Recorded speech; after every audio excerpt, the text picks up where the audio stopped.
Bonsoir à toutes et à tous. Bonsoir surtout à l'ensemble de nos experts, nos panélistes de ce soir. Je vais parler de André Hott, je vais parler de Stella Bonioku. Alors ce soir, la discussion, elle est très passionnante. La discussion, elle est très passionnante parce que nous allons questionner l'un des mots les plus importants du continent africain. Certains l'appellent la fuite des cerveaux, d'autres estiment qu'en soi, ce n'est pas une fuite de cerveau si celles qui partent reviennent sur le continent. En tout cas, on laissera l'opportunité aux experts de nous dire quelle est l'appellation la mieux appropriée au phénomène du départ massif des jeunes Africains du continent vers ce qui est présenté comme l'Eldorado. Trois jeunes Africains sur cinq veulent quitter le continent. Pourquoi veulent-ils quitter le continent? Est-ce un choix spontané? Est-ce une envie mûrie ou bien est-ce finalement une obligation subie? Est-ce parce que les conditions pour les maintenir sur le continent africain ne sont pas réunies qu'ils décident tous et toutes de partir? Bref, on essaiera en tout cas de questionner tout cela. André Hott, bonsoir. Vous êtes spécialisé dans l'orientation scolaire, académique et professionnelle. Vous êtes un expert reconnu dans le domaine de l'accompagnement des jeunes, ancien conseiller à Campus France. Vous avez su allier votre expertise en système d'information et votre engagement pour l'éducation afin de répondre aux défis de l'orientation des jeunes Africains. Merci d'être avec nous. Merci beaucoup pour l'introduction et bonjour à Stella aussi. Merci beaucoup. On se retrouve tout à l'heure pour commencer la discussion.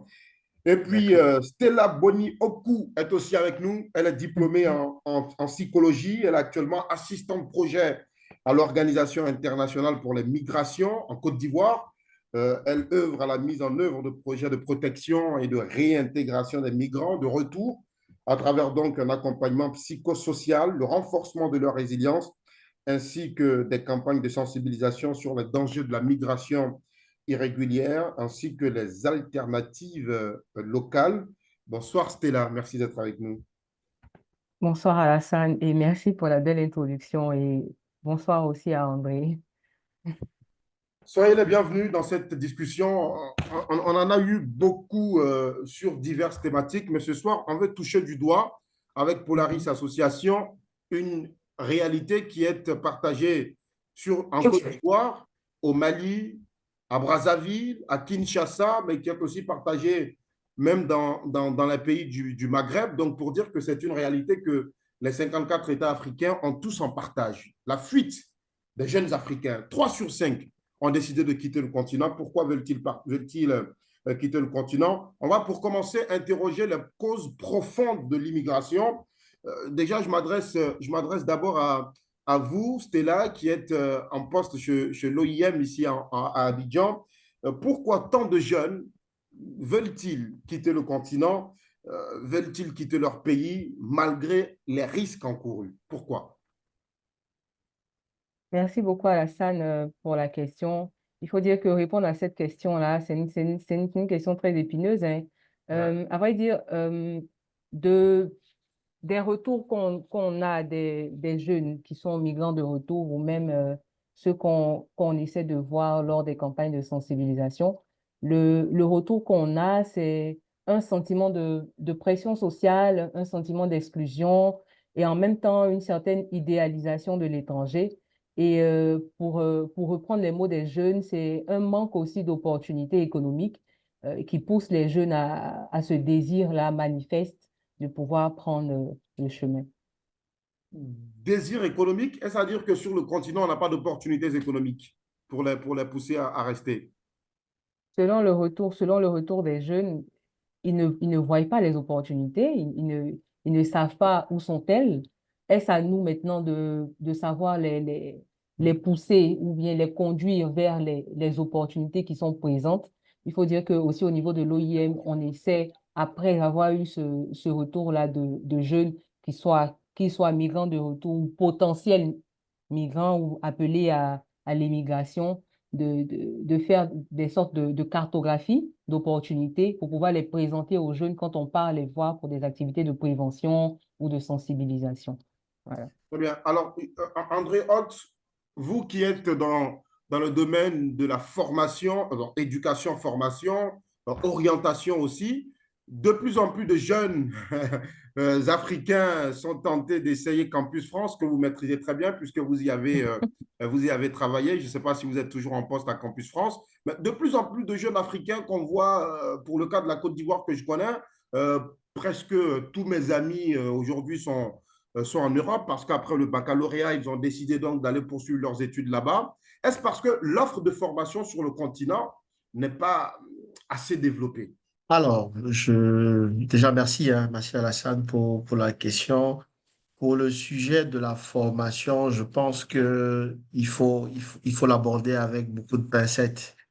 La vérité, c'est que dans beaucoup de nos États, il y a beaucoup de choses qui sont faites.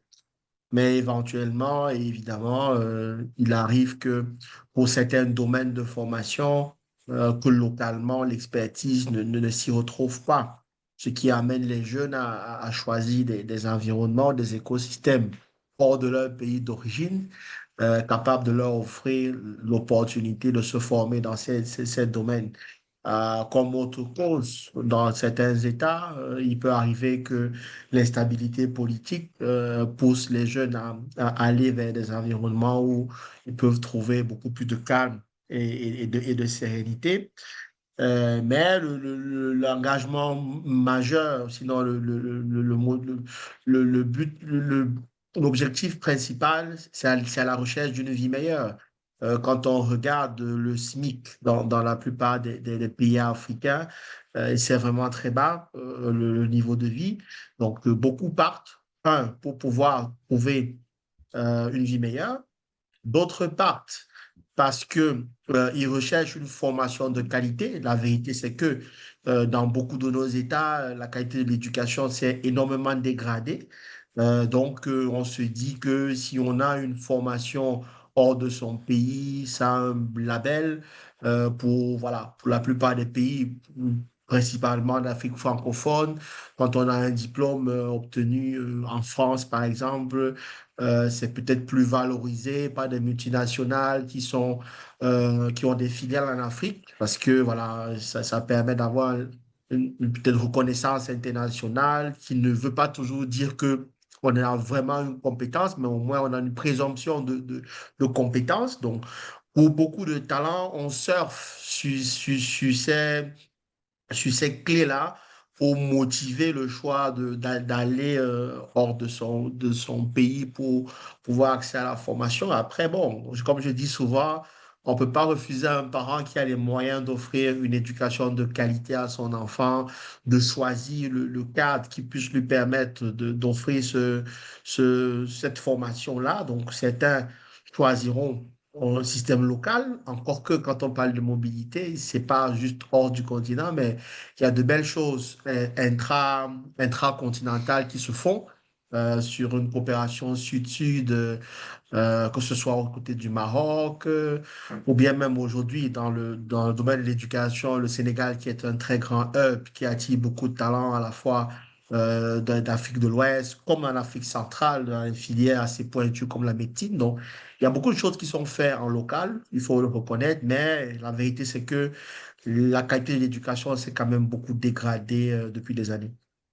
Très bien. Merci beaucoup, André. Merci pour cette explication. Merci aussi d'avoir soulevé ces enjeux importants. Il y a une problématique qui a été aussi soulevée tout à l'heure par Stella, c'est la question donc d'opportunités économiques, donc la quête d'une vie meilleure et que Mhm. André aussi a bien voulu souligner tout à l'heure. Je pense on va revenir là-dessus tout au long de la discussion. Finalement, l'Afrique n'a rien à proposer aux jeunes. C'est bien Non, cela. pas, non, non, Puisqu'il n'y non, a pas d'opportunité pas économique, jusque, ben oui, non, ben non, si, pas il n'y a jusque-là, pas Alassane. Non, d'opportunité non, non, économique, pas jusque-là, il y a Alassane. pas de formation de qualité. Donc, les jeunes Africains ils ont toutes les raisons de quitter le continent. Non, pas jusque-là. Je pense que, comme André, dans son intervention, le disait, on a des formations de qualité. Il a parlé de la coopération Sud-Sud, il a même parlé du Sénégal qui est aujourd'hui un hub en matière de formation. Mais le réel problème est que les jeunes n'ont pas la bonne information et pensent ne pas avoir accès à ces formations-là. Parce qu'aujourd'hui, comme on le dit, combien de jeunes sont connectés?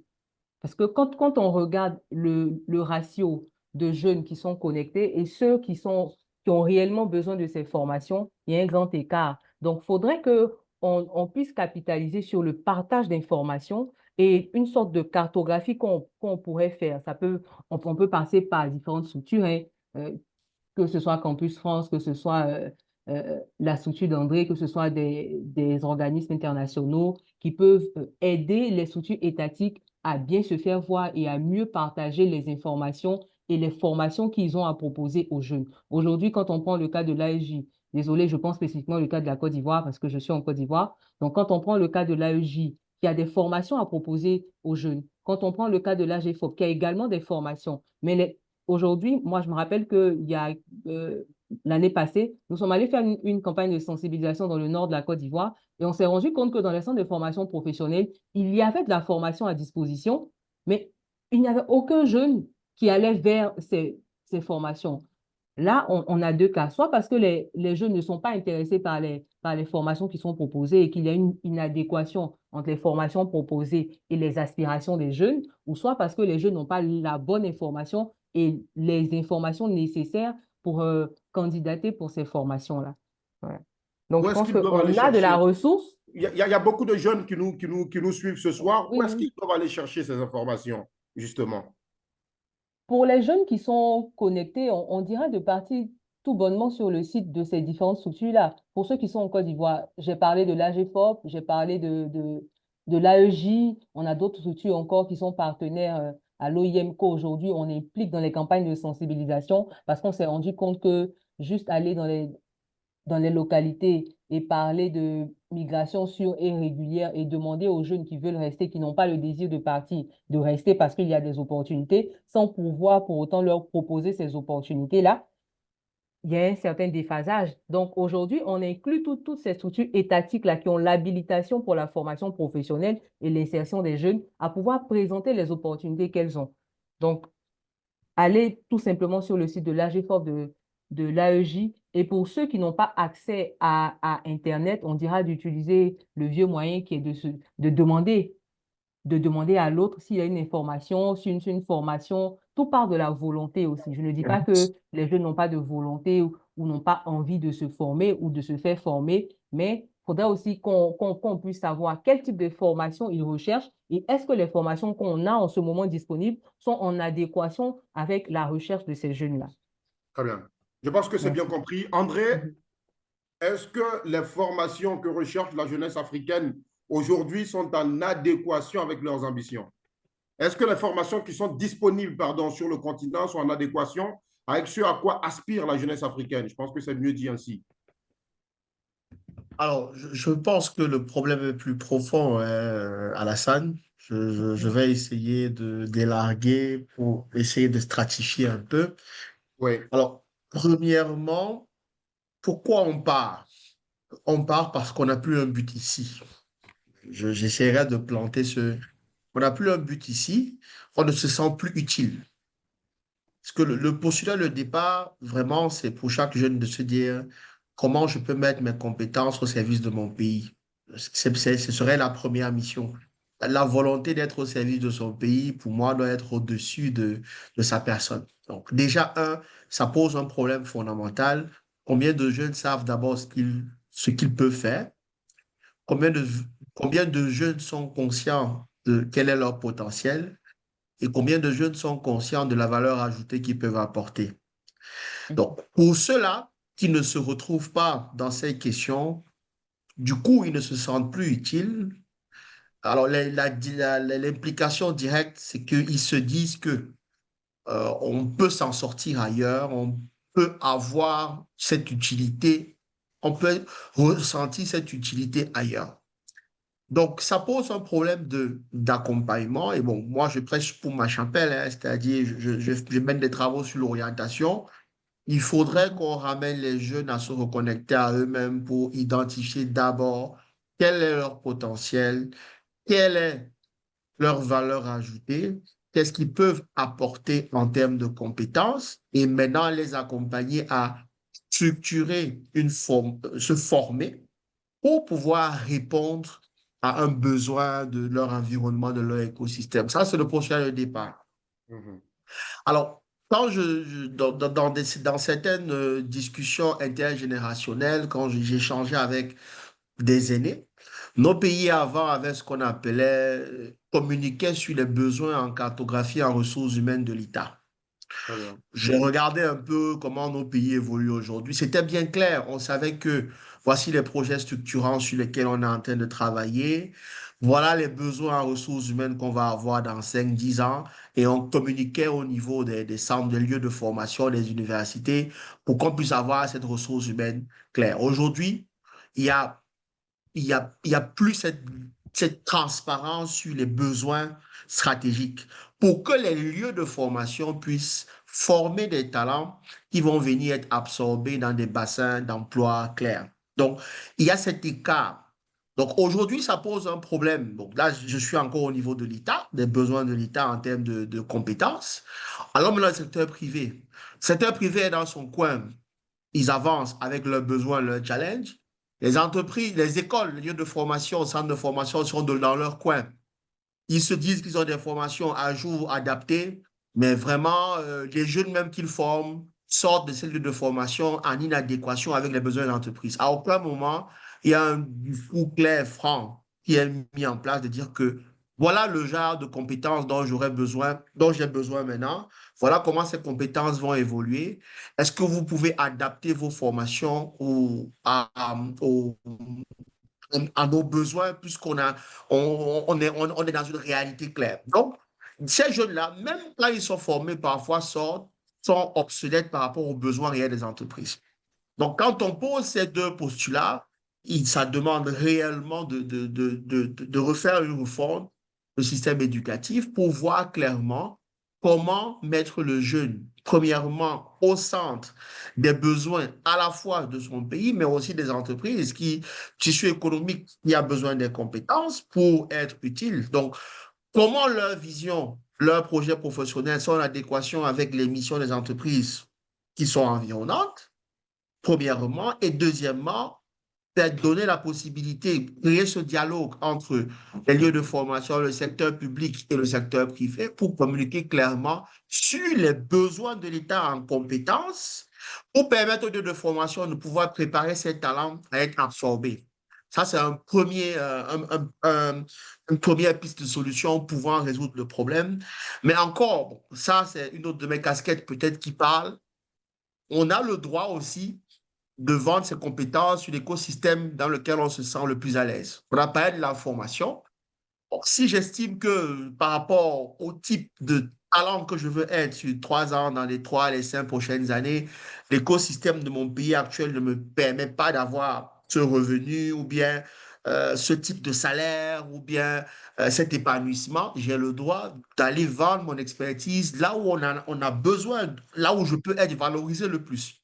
Donc, c'est dans ces ensembles de questions à la fois permettre aux jeunes, aux talents africains de se reconnaître comme un potentiel, d'avoir une valeur ajoutée à proposer et une expertise réelle à vendre sur le marché de l'emploi, questionner les États sur les besoins réels en compétences pour permettre de formation, de préparer les talents à être absorbés sur les bassins d'emploi, questionner le secteur privé sur leurs attentes et comment leur métier et leur profil de carrière vont évoluer et qu'on essaie d'animer ce jeu ensemble. Et quatrièmement, donner cette liberté aux jeunes. Parce que quand tu donnes un savoir-faire à un jeune, tu donnes un pouvoir. Il peut l'exercer où il veut. Alors, si nos États ont une bonne stratégie de rétention des talents, capables de créer un écosystème pour que les talents africains se sentent épanouis ici, oui, ils vont rester. Mais ils ont le droit de vendre leurs compétences où ils veulent. Je ne Très sais bien. pas si j'ai répondu à la question, Bien Alessandre. sûr, bien sûr, bien sûr. Tellement bien répondu à Merci. la question que moi, j'en suis heureux parce que ce qui est intéressant avec ce que vient de dire André, on comprend clairement que les responsabilités sont partagées. Il n'y a pas que la responsabilité des États, il y a aussi la responsabilité de la jeunesse africaine elle-même, de ces jeunes-là qui sont à la recherche d'opportunités, de se dire finalement, avant peut-être de faire le choix de telle ou telle filière, il ne faut pas faire un choix de façon aveugle. Il faut regarder clairement quelles sont aujourd'hui les opportunités qui sont les plus abondantes sur le marché de l'emploi, quels sont les secteurs qui recrutent le plus. Mais je pense que ça, c'est aussi de la responsabilité de la jeunesse africaine avant donc, et surtout des étudiants, avant le choix de leur filière. Et ça, c'est très bien compris. Merci beaucoup à André et à Stella. On va donner la parole à Madame Dédomé Ursule de la Côte d'Ivoire. Comme il disait, je suis Madame Dédomé Ursule. Et moi, aujourd'hui, par exemple, je travaille dans le domaine humanitaire. Je vais un peu partager mon expérience.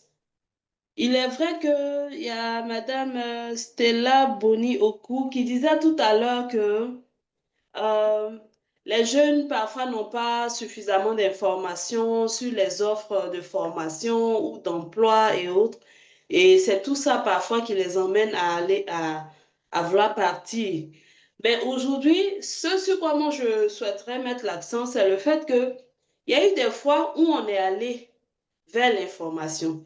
D'abord, mais avant de venir à ce que je souhaite dire, c'est pour des structures de formation ou bien d'offres d'emploi, si on a effectivement ce souci-là de garder notre jeunesse dans notre pays, afin que cette jeunesse-là aide à développer le pays, il est important aussi d'organiser des journées, par exemple, portes ouvertes, où on pourra informer la jeunesse, pour que la jeunesse puisse avoir les différentes informations sur les formations qui sont offertes par les structures.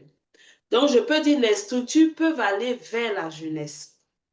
Parce que ce qui est dommage, c'est que à compétition, à compétences égales, parfois on privilégie les diplômes qui viennent de l'extérieur. Vous comprenez pourquoi est-ce que parfois les jeunes se disent qu'il est important pour eux d'aller vers l'extérieur.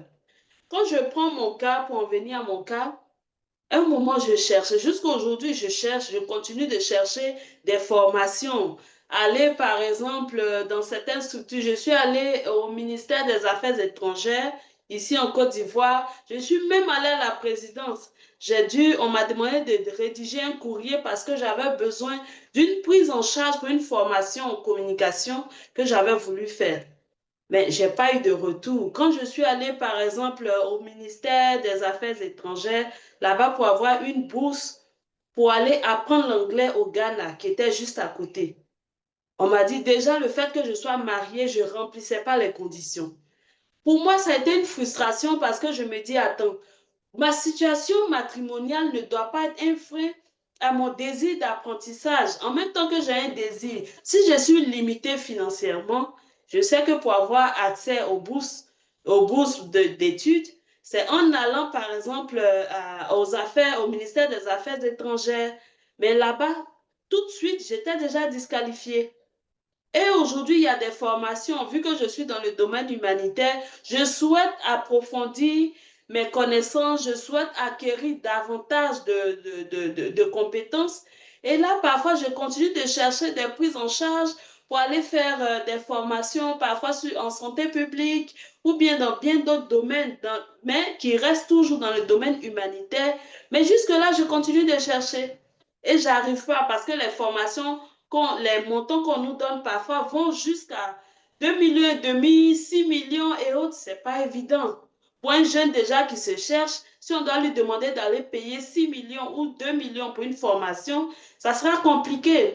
Il s'est dit, dès qu'il a ces 2 millions, vaut mieux faire ses papiers, ou bien même s'il n'a pas l'argent, il s'est dit que c'est très limité, mais il passera par la mer pour aller de l'autre côté, parce que pour lui, là-bas, il pourra avoir mieux avec les 2 millions qu'il a. Mais moi, je ne suis pas dans cette option. Je me dis, je veux me former, rester dans mon pays et travailler. Mais là Oui. encore, c'est compliqué. Surtout pour nous qui avons parfois, avec l'âge, c'est compliqué.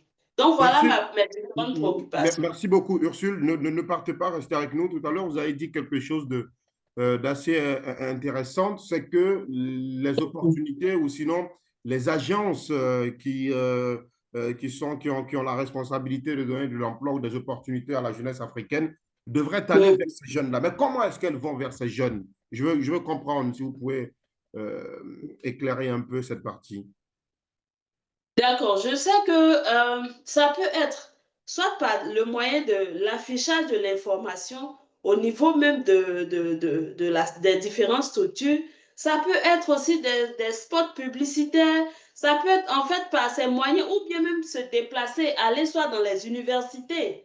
Très bien, Les très uni- bien. Voilà. Très bien, c'est entendu. Mais je pense que dans le cas de la Côte d'Ivoire, c'est pourquoi j'ai trouvé assez pertinent aussi ce que vous dites et ce que André a soulevé tout à l'heure. Je pense que les jeunes doivent aussi aller à l'information eux-mêmes. Aujourd'hui, il y a pas mal de plateformes sur lesquelles les agences qui ont cette responsabilité communiquent.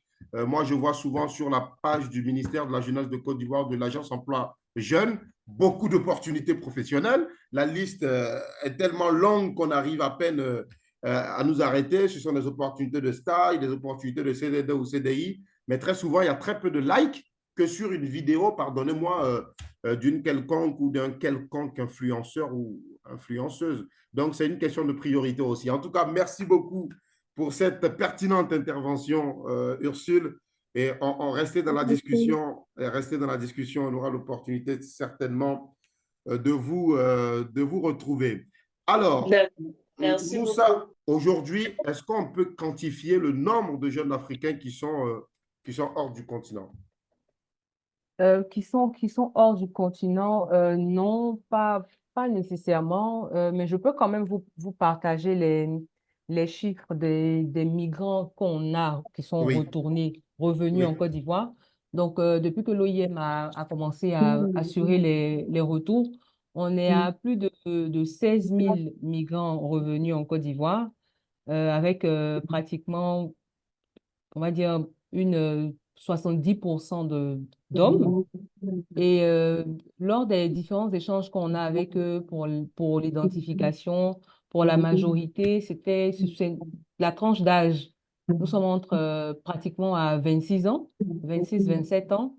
Et en majorité, c'était des personnes qui travaillaient déjà en Côte d'Ivoire et qui, en grande majorité, ont eux-mêmes financé le voyage parce il y avait cette idéalisation, comme je le disais au départ, de du dehors qui est mieux, de l'extérieur qui est mieux, parce que, comme on l'a énoncé tout à l'heure, il y a beaucoup de situations qui font que le jeune pense que l'extérieur est mieux, et comme Madame Ursule aussi l'a énoncé. Ouais. Très bien. Alors, André, il y a une question intéressante de Ledji Django dans le chat. Il dit, comment comprendre que pendant que les jeunes risquent leur vie pour aller dans les pays occidentaux, des habitants de ces pays viennent en Afrique pour travailler ou investir? C'est vrai que c'est une réalité aussi, hein. Le nombre d'investisseurs français, turcs, espagnols en Côte d'Ivoire ne fait que croître, tandis que nous, notre jeunesse considère encore les pays de ces peuples-là comme l'Eldorado. Comment ça se fait?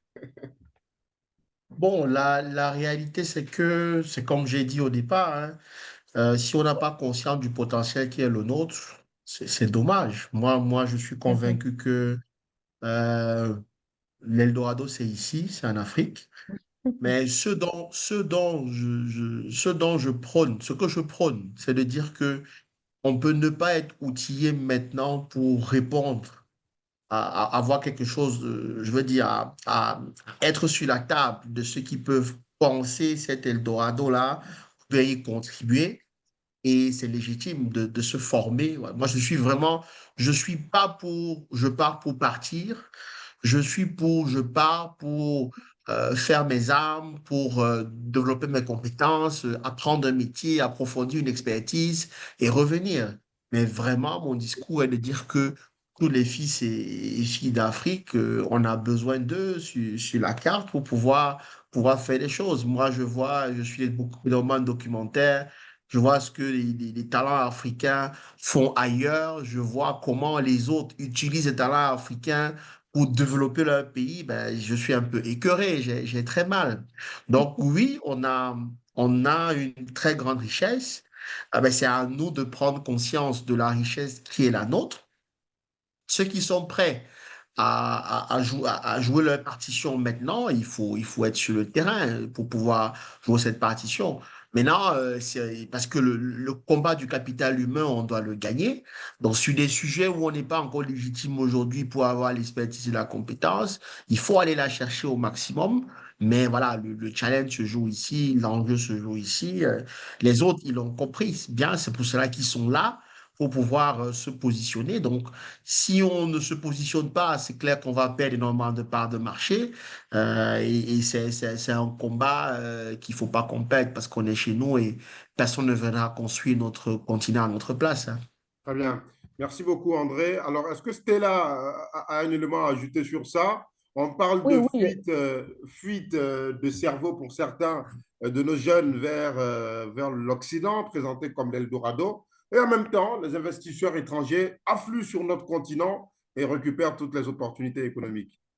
Oui, oui, Alassane. Je pense que tout part de la perspective qu'on a de nous-mêmes en tant qu'Africains de l'Afrique et de ses opportunités et de comment aussi l'occidental aussi le perçoit. Par exemple, pour nous, en ce moment, on se dit, bon, OK, on n'a pas d'opportunité, les politiques aussi sont pas avec nous, donc on se dit, bon, OK, pourquoi ne pas tenter de l'autre côté? Alors que pour eux, en ce moment, ils se disent, bon, OK, là-bas, c'est saturé. Donc, on a encore un marché qui est tout neuf ou qui est en construction sur lequel on peut capitaliser. Et je suis d'accord avec André quand il dit que la richesse est ici, c'est maintenant qu'il faut s'asseoir et réfléchir à comment avoir ce positionnement. Est-ce que la solution, c'est de passer par l'entrepreneuriat? Ça reste une question qu'on se pose tous parce qu'on a encore des parts de marché à gagner sur lesquelles on pourrait mieux statuer et mieux capitaliser. Ouais. Très bien. Il y a beaucoup d'opportunités en ce moment chez les Nations Unies et donc on a mis le lien dans la discussion, dans le chat. Donc, pour tous les jeunes qui sont intéressés par des opportunités aux Nations Unies, je pense que Jocelyne Jacquet a la main levée depuis un moment. Nous allons lui donner la parole. Moi, je voudrais tout d'abord dire par rapport à M. André ce qu'il a dit, c'est vraiment une volonté de l'État. Parce qu'ici, on se rend compte qu'il y a quelques années, nous sommes même dans la décennie, il y a beaucoup d'écoles professionnelles qui sont construites. Et il s'avère que les entreprises ne s'approchent pas de ces écoles-là pour dire, bon, comme il y a des formations professionnelles qui sont mises en place, on va aller voir dans quelle mesure recruter ces jeunes-là. Or, je pense que c'est à coût de milliards par rapport au contrat de désendettement que les institutions internationales ont mis en place avec l'État. Moi, je m'insurge un peu quand je vois que les jeunes de maintenant, ils font un CV et ils vont postuler, on dit il faut 2 ans d'expérience, 5 ans d'expérience. Mais tout cela, on regroupe là. Le jeune se dit, bon, si mon frère qui est à l'extérieur vient, on l'embauche. Mais on peut aussi partir. Tout ça, c'est une volonté politique, la volonté de l'État, parce que c'est difficile. On parle, mais il faut de nouvelles réformes. Moi, c'est comme ça que je vois. Il faut de nouvelles réformes. Il faut rassurer nos étudiants. Il faut rassurer nos élèves. Il faut rassurer toute cette catégorie de jeunes qui est en train de souffrir. Déjà, même le SMIC ici, là, 75 000 quand il regarde, et puis son frère qui est de l'autre côté, qui peut travailler par jour et gagner ses 75 000. Vraiment, il y a tout un mélange dans notre tête. Je résume par ça. Il y a le SMIC qui, vraiment, avec les efforts de l'État, hein, ils ont amélioré le SMIC, mais c'est encore insuffisant. Il y a aussi l'Eldorado. Quand demain on le dit, c'est ici, mais ce n'est pas ici, hein. Nous, on est en Côte d'Ivoire, ce n'est pas ici. C'est pour cela que je demande à ce qu'on rassure cette jeunesse-là. Les expériences de 5 ans doivent être bannies. Les expériences de 2 ans doivent être bannies. Rapprocher les industriels des écoles professionnelles qui sont mises sur place. Donc, moi, c'est ma contribution. Et puis, je vous exhorte aussi à penser, à repenser et à aider vraiment cette jeunesse-là. Je vous dis merci pour ce tableau que vous nous donnez. Alors, Oui. elle a dit Alassane, quelque chose de très important, c'est que on exige souvent des expériences de très longue durée, 3 ans d'expérience pour quelqu'un qui vient à peine d'obtenir la licence. Voilà, c'est un des facteurs aussi, n'est-ce pas, André, du départ des jeunes du continent. J'aimerais intervenir sur ce point. C'est comme si Stella voulait parler aussi, mais je Oui, sais pas, je vais... après toi, je pense que j'ai bossé un peu. André, ensuite Stella, on y va. Oui, il n'y a pas de D'accord. Alors, problème. je veux revenir sur ce point parce que, bon, c'est une question qui revient beaucoup et je suis pas très d'accord avec ça. Très bien. Je partage pas ce point de vue. Donc, alors, il y a un temps pour faire des stages qui permettent d'être qui donnent la possibilité, ce que j'appellerais aux primo arrivants sur le marché de l'emploi, d'avoir une première expérience. Il y a un temps pour avoir des positions stratégiques. Il faut bien que les jeunes comprennent que si on dit qu'on veut 3 ans d'expérience, tu n'es pas, ça veut dire que tu n'as pas encore la maturité, bien les compétences demandées pour pouvoir être sur une position comme celle-là. Mais ce que ça ne veut pas dire, c'est qu'il n'y a pas des postes où on ne prend pas des primo-arrivants sur le marché de l'emploi. C'est pour Hmm. ça qu'on demande généralement de faire des stages. On demande à des jeunes de faire des stages. Moi, je prends un exemple simple. Un jeune qui entre à l'université, puisque la plupart sont à Abidjan, à l'université, il a son bac, je sais pas, à Sainte-Marie ou bien au lycée scientifique ou lycée classique. Il entre à l'université Cocody, je sais pas, pour faire finance et comptabilité. Alors, première chose, qu'est-ce qui empêche un jeune qui est à l'université Cocody de faire un stage chaque année? Faire un stage en première année, en compta finance, en audit et contrôle de gestion, en consolidation, en commissariat aux comptes, quels que soient les domaines. Faire un stage en deuxième année, faire un stage en troisième année. Donc, si à compétence égale, on a un jeune qui a une licence en finance et comptabilité, il a accumulé 6 mois de stage à raison de 2 mois de stage, première, deuxième, troisième année. Il a fait 3 mois de stage en Master 1. La dernière année, le Master 2, généralement, c'est des stages de fin d'études qui sont beaucoup plus longs, donc 6 mois. Donc, ce jeune-là qui sort, il a un bac plus 5 avec plus d'1 an d'expérience professionnelle accumulée dans les stages. Quand même, s'il postule une position où on cherche un junior, il a plus de chances d'être pris qu'un jeune qui a un bac plus 5 et 0 année d'expérience professionnelle. Il a même dit aux jeunes qui sont dans les universités publiques que quand on est dans les universités publiques, on ne doit pas être en environnement professionnel. Je pense que les jeunes manquent beaucoup de cette ouverture. Je suis désolé, quand une entreprise dit qu'elle veut 5 ans d'expérience, c'est qu'elle veut quelqu'un d'expérimenté à cette position. C'est pas quelqu'un qui vient de sortir de l'école. On ne vient pas essayer, on ne crée pas d'entreprise pour perdre de l'argent. On crée une entreprise pour faire de l'argent.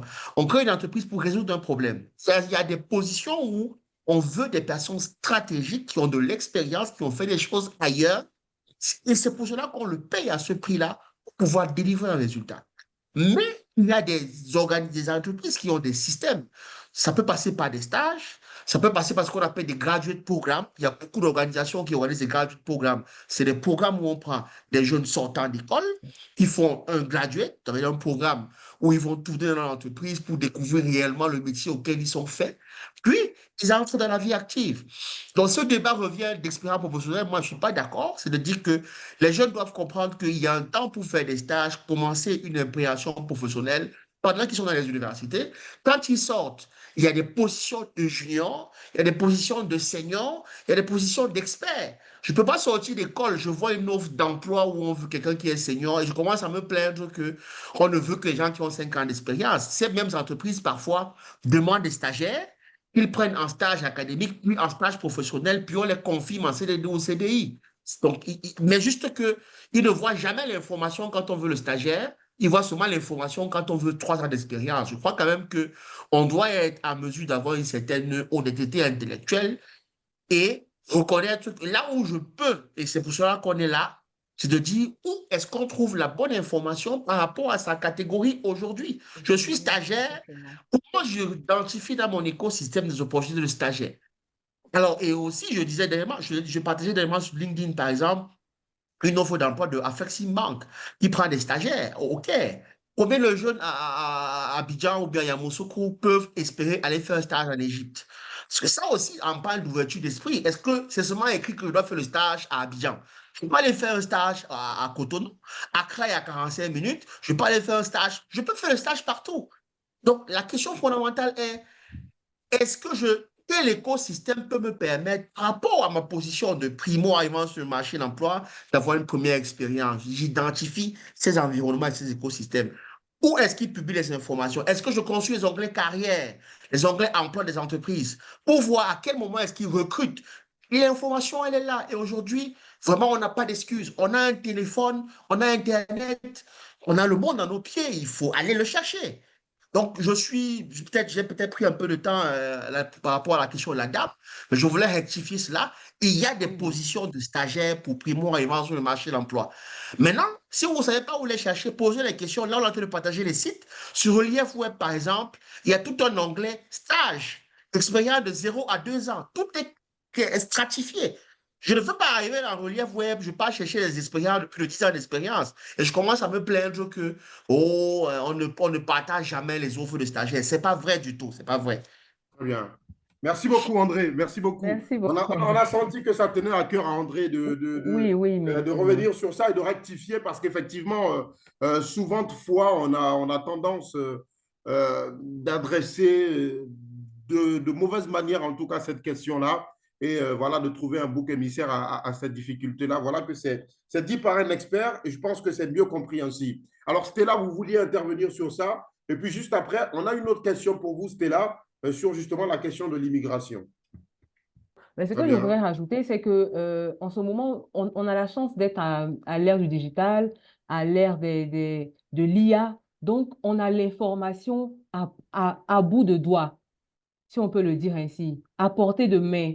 Je vais dire un petit tips pour ceux qui sont en recherche d'opportunités, que ce soit de stage. Vous avez juste à mettre, peut-être que je vais l'écrire dans le chat, vous mettez juste jobs near me et vous allez voir que toutes les opportunités qui sont aux alentours de vous, que ce soit des stages en fonction de ce que vous recherchez, vous pourrez l'avoir. Et lors de la dernière session de Kouman, je pense qu'on avait l'experte Eulalie qui précisait que la capitalisation ou l'acquisition des compétences ou de l'expérience ne se fait pas seulement que quand on finit de travailler ou bien quand on finit d'avoir son diplôme. Elle se fait pendant qu'on est encore en école ou pendant qu'on est encore en apprentissage. Et ça peut se faire par tous les moyens. Quand on travaille généralement ou quand on est acteur communautaire, on apprend, on capitalise aussi sur ça. Quand on fait partie d'un groupe ou d'une ONG ou d'un groupe d'étudiants, on apprend aussi des soft skills. Je veux dire, on a l'information à portée de main, donc c'est à nous de savoir en user et de savoir se positionner. Et pour la problématique du travail, je veux dire, on a les anciens métiers et en même temps, par ricochet, on a de nouveaux métiers qui sont en train de se créer. Donc, c'est à nous de savoir ce qu'on veut faire, vers quoi on veut s'orienter. Une fois on a cette information, on saura mieux comment aiguiser son couteau de chasse. Voilà, c'est ce que je voulais rajouter.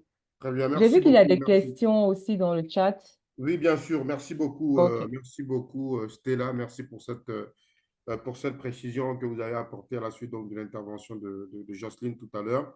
Alors, est-ce qu'on connaît le profil c'est vrai qu'on en a parlé, mais tout à l'heure, j'ai vu une autre question Oui. dans le chat. Le profil des jeunes qui sont pour l'immigration aujourd'hui. Oui, le profil des jeunes qui sont pour l'immigration, on le connaît, hein. On va dire que ce sont des jeunes de la vingtaine en majorité, à 70%, ce sont des jeunes de la vingtaine qui sont déjà en activité professionnelle et qui arrivent quand même à gagner leur vie. Je ne dirais pas à gagner bien leur vie, mais qui arrivent quand même à pourvoir à leurs besoins et qui ont la volonté et le désir de partir pour deux raisons principales. Soit parce que ils veulent plus, et soit parce qu'ils ont eu l'information par des amis qui ont déjà emprunté le chemin de la migration, qu'elle soit régulière ou irrégulière, que ailleurs c'est mieux et qu'ils ont la possibilité de gagner 2 fois ou 3 fois plus que ce qu'ils ont en ce moment. Donc, Mhm. c'est là un peu le profil typique. Et les pays qui sont Les pays voulu champions ou de l'immigration. désiré. Oui, on va dire qu'on parle beaucoup plus d'Afrique du Nord, donc que ce soit le Maroc ou la Tunisie. Est-ce que généralement la raison évoquée est que pour nous, hein, quand on fait nos déductions à partir des données, on se rend compte que c'est peut-être parce qu'on n'a pas de visa et que les procédures pour le départ ne sont pas très longues. Donc, ils ont plus cette facilité-là à s'y rendre. Voilà. Maintenant, par après, généralement, après cette première étape-là, on a encore le désir de pouvoir traverser et de se rendre à l'Occident, que ce soit la France ou l'Italie. On a encore cette possibilité-là. Mais le premier choix de pays, ce sont généralement les pays de l'Afrique du Nord, Très bien. pour peut-être mieux Merci. économiser et pouvoir prendre le départ. Très bien. Merci beaucoup, Stella. On va progresser un peu et parler tout à l'heure. Vous avez vu dans le chat que le deuxième quiz s'est affiché. Je vous prie donc de répondre. Et on va essayer d'avancer sur les dangers du départ clandestin. On commence par vous, Stella, qui êtes experte donc en immigration. C'est vrai qu'on l'entend, beaucoup le disent. Est-ce que c'est vérifié? L'immigration clandestine, est-ce que c'est dangereux? Oui, oui, oui, je pense qu'on le sait tous, hein. C'est vrai que c'est une question rhétorique que vous posez ça, que vous posez là, Alassane, mais effectivement, on a un risque qui est encouru de traite. Je pense qu'on a vu récemment, hein, que ce soit dès l'entame des retours de l'OIM en 2017, le financement du projet a été donné par l'Union européenne parce qu'on avait eu ce grand tollé là sur Internet, si je peux me le permettre, de tout ce qui se passait en Libye, tout ce qui se passait euh, à Dubaï, tout ce qui se passait dans les pays du Sahel, voilà, la traite, le trafic illicite de migrants et les maltraitances. Donc, effectivement, c'est une problématique qui est réelle et qui est présente. Donc, raison pour laquelle l'OIM met à cœur de faire beaucoup de campagnes de sensibilisation pour donner la bonne information et les bonnes procédures à suivre si jamais on veut émigrer. Parce qu'on ne peut pas demander à, à toute personne de ne pas vouloir partir parce que chacun a ses aspirations, comme on le disait avec André. Donc, mais partir, mais bien partir et avoir les bonnes informations. Ouais. Très bien. Merci beaucoup. Est-ce que, par ailleurs, André aurait des expériences avec des étudiants pour qui Campus France, par exemple, n'a pas marché et se sont orientés finalement vers l'immigration clandestine?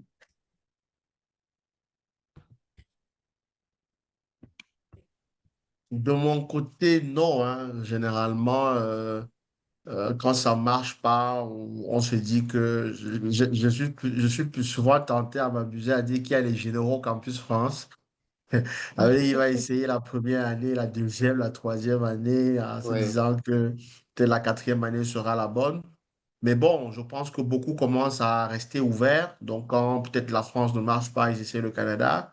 Quand le Canada ne marche pas, ils essayent la Chine, ou, voilà, les États-Unis.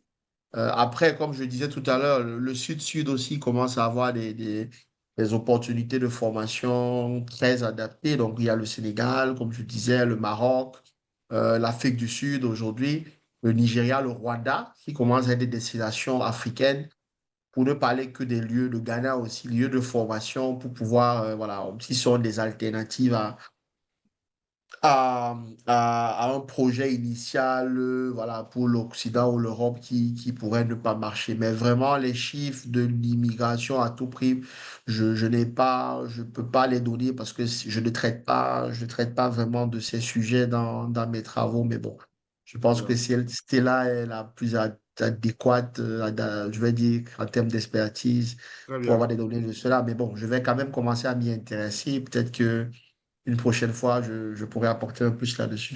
Très bien, absolument. Non, non, je posais la question pour voir si vous aviez eu quelques expériences très personnelles avec ça. Mais sinon, on va donner maintenant la parole à Stella. C'est vrai que très souvent, on parle sur la base d'expériences de personnes qui ont vécu les méfaits donc, de l'immigration clandestine. Euh, Oui. Quel message est-ce que vous pouvez adresser aujourd'hui en tant qu'experte donc d'immigration à la jeunesse africaine et à ces jeunes qui sont dans ce webinaire ce soir pour leur dire justement que l'immigration clandestine, c'est dangereux et qu'ils peuvent aussi construire leur avenir ici.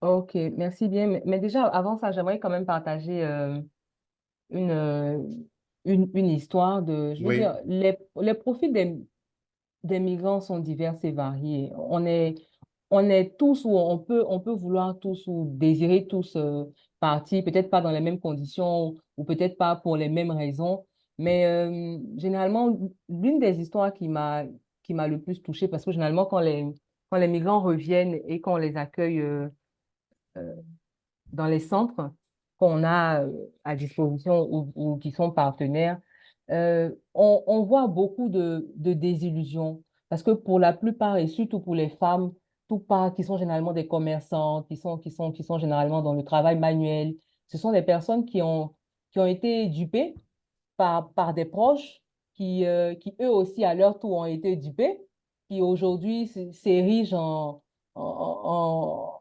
en grand atout pour les, euh,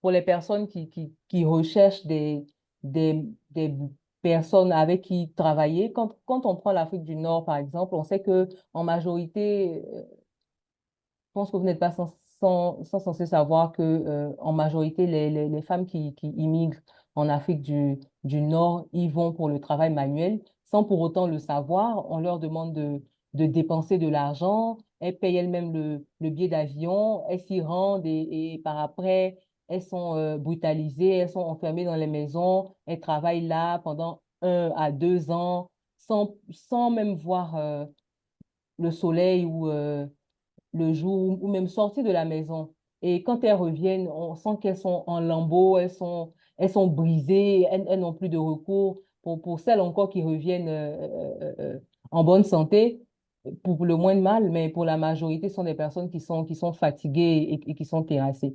Donc moi, mon conseil, je ne dirais pas que c'est réellement un conseil, mais c'est de dire que la bonne information est disponible. On a en ce moment un site qui se nomme Wakawell, qui est un site de l'OIM, je pense que je pourrais l'écrire dans le chat, qui est un site de l'OIM qui recense en fonction des données qu'on a en ce moment sur les points de départ ou les pays de départ des migrants ivoiriens ou des personnes qui sont appelées à migrer, ivoiriennes. On a essayé de répertorier tous ces pays-là avec les différentes informations qu'on a sur lesquelles il peut capitaliser pour avoir la bonne ressource. Tout part de l'information. Je reviens beaucoup là-dessus parce qu'on s'est rendu compte que c'est très important.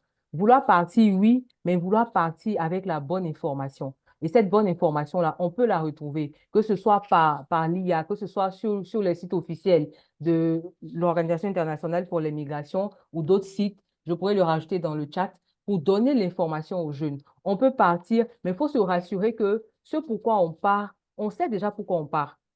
Il faut avoir déjà le pourquoi. Si on a le pourquoi et qu'on se rend compte que moi, je veux partir peut-être pour travailler en tant que, je sais pas, plombier, c'est un exemple, et que ici, je n'ai pas cette possibilité-là, il faut que j'ai la bonne information pour partir. Parce que les risques qui sont encourus, que ce soit de manière irrégulière ou même régulière, c'est très difficile et très lourd à vivre. Voilà, donc c'est le mot que je pourrais donner. Très bien, merci beaucoup Stella. Et puis, moi, je pense qu'on voyage aussi, hein, et puis on voyage Oui, en Occident, tout n'est pas toujours rose. Autant il y a des bidonvilles en Côte d'Ivoire, à Abidjan, il y a des bidonvilles aussi à Paris, hein. Il y a de gros quartiers où les gens vivent dans des difficultés. Donc, et c'est un peu comme ça partout dans le monde. Il y a la pauvreté partout. Partout. Je crois qu'il y a un seul pays au monde qui réussit encore aujourd'hui à maîtriser à la perfection son taux de pauvreté. Ça doit être un pays européen, je ne sais plus. Mais il y a la pauvreté un peu partout. Donc, les réalités, elles sont souvent les mêmes. Si tu ne travailles pas à Abidjan, même si tu vas à Paris, qu'on te met dans le plus grand château, ben, tu ne changeras pas pour autant ta condition sociale. Donc, il faut travailler. Partout, c'est le travail. Il faut travailler pour se frayer le chemin de la réussite. Il faut travailler pour construire un réseau capable de nous faciliter l'insertion professionnelle sur le continent. Il faut se faire démarquer aussi à travers ces compétences parce que, en général, et ça, André pourra aussi le dire, hein, sur la technique aujourd'hui dans le milieu professionnel, pour ceux qui sont encore sur le banc de l'école, comment accompagner les cours théoriques d'attitude, voilà, qui puissent nous permettre de frapper donc dans les yeux des recruteurs. Ça aussi c'est quelque chose de très important. N'est-ce pas, André? C'est pas c'était la question, hein. Alors, comment, en plus de la formation qu'on a de façon théorique à l'université, donc comment accompagner cela d'astuces pour taper dans les yeux des recruteurs sur le continent pour être rapidement détectable? Quels sont peut-être les réseaux sociaux sur lesquels il faut être pour frapper à l'œil de certains recruteurs? Quelles sont voilà, les attitudes qu'il faut avoir? Alors, premièrement, je dirais, de par mon expérience, que euh, l'employabilité est une UV. C'est une UV que beaucoup d'étudiants ne valident pas ou bien ne sont pas préparés à valider. Chercher l'emploi, c'est une unité de valeur qu'on doit pouvoir intégrer dans tous les modules de cours dans nos universités. Nous, dans l'organisation pour laquelle j'ai la chance de conduire, on a, on a développé ce que j'appelle des centres carrières éphémères qu'on déploie dans les universités en Afrique subsaharienne francophone. Donc, quand on arrive, on en a 48, 72 heures. On essaie d'accompagner les jeunes à avoir un projet professionnel, à savoir rédiger un CV, à savoir écrire une lettre de motivation, à préparer un entretien. Plus encore, on n'est pas souvent, c'est pas très Afrique francophone, mais la dimension réseau professionnel est très important aussi. Parce que envoyer son CV, c'est bien, mais pouvoir appeler un ou deux, trois contacts, demander, voilà, se faire recommander, voilà, ça aussi, c'est quelque chose que on doit pouvoir apprendre. Alors, pour qu'on te recommande, il faut qu'on t'ait vu dans la situation où tu fais, tu exerces, tu apportes une valeur ajoutée. C'est pas quelqu'un juste que je rencontre comme ça, parce que la recommandation, elle est lourde. Quand je recommande quelqu'un, je dis, j'atteste qu'il peut faire. Donc, je ne peux pas attester si je n'ai pas la certitude que la personne peut réellement faire ce pourquoi je dis qu'elle a l'expertise. Absolument. Donc Absolument. c'est important de pouvoir développer un réseau professionnel qui s'entretient par les alumni de votre ancienne école. Comment est-ce que l'école a gardé la vision des alumni de l'école? Ça peut être des regroupements professionnels. Les humanitaires, par exemple, ils ont leur association. Ça peut être des experts comptables, ça peut être les acheteurs, ça peut être les ingénieurs, l'ordre des ingénieurs génie civil, je ne sais pas, quel que soit votre métier, pour vous demander, est-ce qu'il y a un regroupement des professionnels de mon métier, de ma profession ou de mon industrie dans mon écosystème pour pouvoir rester au contact de la bonne information, mais parce que déjà cette information, forcément, il y a des tips, mais aussi pour pouvoir faire des entretiens réseau. Parfois, on veut aller dans une entreprise, mais on ne connaît pas quel est le salaire ou bien quelle est la politique, quelle est la culture de l'entreprise, mais parce qu'on a quelqu'un d'autre du réseau qui a eu à y travailler, ça nous permet d'avoir la bonne information et mieux se préparer pour pouvoir aller prendre des postes. Donc, l'UV emploi est vraiment quelque chose de central. Des écoles doivent davantage développer des écosystèmes pour permettre aux talents qui se forment dans les lieux de formation, dans les universités, de pouvoir développer leurs compétences. Mais bon, à la fin de la journée, il ne faut pas qu'on soit des personnes qui se plaignent où on dit, OK, je n'ai pas réussi parce que l'État n'a rien fait pour moi, je n'ai pas réussi parce que l'université n'a rien fait pour moi. Parce qu'à la fin de la journée, quand tu galères, voilà, c'est ton ventre qui galère, quoi. Donc, à un moment, il faut être capable de se lever, de retrousser ses manches et faire et avoir assez de discipline pour rester rigoureux par rapport à la stratégie qu'on a mis en place et au résultat qu'on veut, pour se rapprocher du résultat qu'on veut atteindre. Mais si à aucun moment on s'est dit, dans 5 ans, je vais être expert comptable, dans 5 ans, je vais être ingénieur agronome, ou bien dans 5 ans, je vais être médecin, ou 7 ans, je vais être médecin, on ne sait pas où on va, il y a de fortes chances qu'on se retrouve vers nulle part et qu'on n'ait pas un but. Parce que quand je trace, nous, dans la démarche d'accompagnement, on parle des centres d'intérêt, du potentiel, du talent du jeune. On le couple aux compétences qu'il développe au quotidien. C'est une intersection entre les quatre sexes, c'est-à-dire ce dans quoi j'ai développé des centres d'intérêt, le potentiel que j'ai, le talent que j'ai, et comment les compétences académiques et scolaires m'aident à être au service d'eux. Tout ça est corrélé par les valeurs que je partage aussi, parce que c'est fondamental. Et la recherche d'emploi, en fait, in fine, c'est la rencontre entre le projet professionnel auquel j'aspire et la vision de l'entreprise qui m'intéresse. Et comment est-ce qu'on se retrouve? Comment est-ce que je me prépare dans ma formation à être un talent pour cette entreprise? Ou pour ceux qui ont eu une première expérience, comment mes expériences précédentes m'ont préparé à être le meilleur candidat pour le poste que je vise? Donc, c'est réellement une démarche et de dire que, voilà, un CV ou lettre de motivation n'est pas statique, comme beaucoup de jeunes le font souvent. Elle est assez dynamique et s'adapte réellement au poste. Et c'est pas tous les postes qui sont faits. Parce que souvent en Afrique, on se dit, je fais ce qu'il y a. Tu trouves quelqu'un, voilà, il fait ce qu'il y a. Donc, en gros, si tu fais ce qu'il y a, il y a de fortes chances que tu ne sois pas valorisé à ta juste valeur. Donc, il y a des postes, moi je suis convaincu qu'il y a des postes qui sont faits pour des profils en termes de compétences développées, en termes de valeurs humaines, en termes de vision, et que chacun doit pouvoir identifier ses écosystèmes. En tout cas, c'est le discours fondamental, je crois, qu'on doit garder. Et à la fin de la journée, comment je suis utile et dans quel écosystème je veux être valorisé. Quand on a répondu à cette question, je crois que ça commence à élarguer et maintenant il reste l'équation de où est-ce que je trouve la bonne information et après c'est la rigueur. Il faut candidater. Je te prends juste un exemple. Tout à l'heure, j'étais dans une université justement en train d'échanger avec des jeunes et je leur demandais, ta période de stage, c'est quand ta période de stage? Il me dit qu'il est en stage juillet, août, septembre. Il reprend l'école en octobre. Il doit faire 3 mois de stage. Je demande aux jeunes, entre février et le mois de mai, tu as envoyé combien de candidatures? Il me dit qu'il a envoyé 6 candidatures. Donc, en Hmm. 4 mois, il a En envoyé 4 six mois. candidatures. Donc, En voilà. 4 mois. Je lui dis, le minimum que tu m'aurais dit que tu as envoyé, c'est au moins 100 candidatures. 100. Au moins 100. Parce que moi, souvent, il m'est arrivé en 2 mois d'envoyer 300 candidatures. En 2 mois d'envoyer 300 candidatures. Donc, je crois il y a un peu de part. Et quand je dis, c'est vraiment classifié, hein, et vraiment faire un suivi. Parce que candidater, c'est une chose, mais il faut suivre la candidature. J'ai un Ouais. fichier Excel. Comment je documente ma recherche d'emploi? Beaucoup de jeunes là dans le chat là, qui disent qu'ils cherchent le travail là. Moi, je suis sûr qu'il y a deux choses.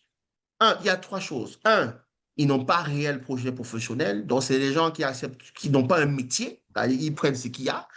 Deux, il manque de démarche et de process pour arriver au marché de l'emploi. Et trois, ils n'ont pas ils ne savent pas où trouver la bonne information. Parce que réellement, et le quatrième point, c'est la rigueur et la discipline. Si un jeune vraiment applique ces quatre règles, je t'assure, en 90 jours, les opportunités commencent à passer les entretiens. Mais beaucoup n'ont pas vraiment une démarche et une approche pour pouvoir y arriver. Très bien. Merci beaucoup, André. Merci beaucoup. En même temps qu'on parle d'immigration et de ses dangers, on essaie aussi, Mhm. vous aurez compris, hein, chers participants, à ce Connect Show, ce webinaire, on essaie aussi d'évoquer des pistes de solutions pour maintenir la jeunesse sur le continent. C'est vrai qu'il faut décrier la fuite des cerveaux ou bien ce choix stratégique que certains font d'aller étudier pour revenir, mais en même temps, il faut aussi évoquer les possibilités que nous avons sur le continent, sur le continent africain pour maintenir notre jeunesse. D'ailleurs, c'est là où je veux m'adresser à Stella. Est-ce que vous, dans votre approche de sensibilisation, est-ce que vous valorisez les profils locaux? Est-ce que vous faites comprendre aux jeunes qui veulent partir ou bien à ceux qui reviennent que ben voilà un tel profil qui n'a même jamais étudié en Europe, mais qui est ici, qui a développé sa carrière, qui a bâti une vie stable sur le continent africain. Voilà un tel entrepreneur qui est une success story dans son domaine d'activité. Est-ce qu'il y a des profils comme ça? Est-ce que c'est un discours que vous tenez vis-à-vis d'eux? Oui, effectivement, Alassane, c'est un discours qu'on tient vis-à-vis d'eux. Et même pour ajouter, en plus de ça, on fait intervenir quand même des influenceurs, des leaders communautaires, des guides religieux en fonction de la cible qu'on veut sensibiliser. Et on va dire, en aparté des campagnes de sensibilisation, on essaie quand même de pouvoir pousser à l'entrepreneuriat des jeunes pour ceux qui n'arrivent pas à trouver ressources ou formation au niveau des structures étatiques. Les campagnes de sensibilisation sont toujours accompagnées d'un petit volet insertion professionnelle, que ce soit par la formation de jeunes, à la rédaction de CV, à la rédaction de lettres de motivation, mais toujours en support avec les socio-étatiques qui sont habilités pour l'insertion professionnelle.